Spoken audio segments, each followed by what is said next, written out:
Church in the medieval world. The Church in the medieval world. The papal and imperial authority, however, faded as both empire and papacy began to disintegrate. Constant division and quarreling among the heirs of Charlemagne was a major factor in the breaking down of the empire. With the empire in decay, its sister institution, the papacy, also slid slowly into the abyss. It became a slave to local Roman factions and the victim of political intrigue, losing all moral and spiritual authority. And when the empire rebelled in the 10th century and Christendom with it, it was the emperors who were in the better position to exercise this supreme authority, both temporal and spiritual. This revival of the empire occurred in the kingdom of the East Franks, or the German segment, under a new dynasty of kings. This new empire was considered a continuation of Charlemagne's thought. It was Otto the Great who consciously revived the tradition of Charlemagne by seeking the crown from the Pope. In reviving the empire, Otto made great use of the Church, which he found to be the most effective force in the struggle against disorder.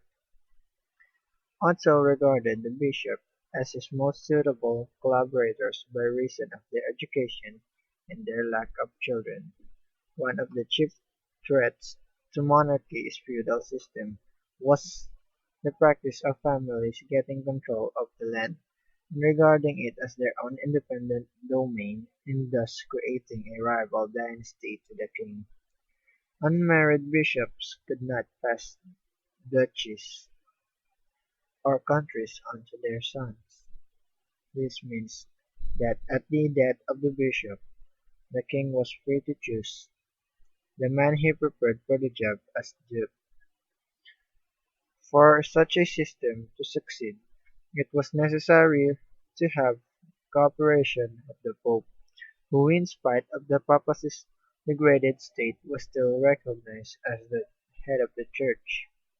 This is why Otto sought his crown from the Pope, confirmed the dominations of Pepin and Charlemagne, and guaranteed the independence of the Papal States.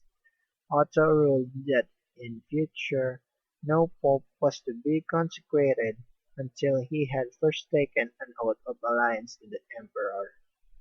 The successors of Otto carried on his intimate union of church and state, employing bishops as officials of the crown, but often at the same time showing remarkable zeal from the reform of the Church.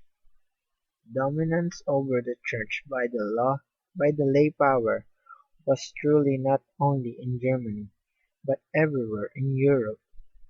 Actual control over the appointments was seized by the king and his great vassals.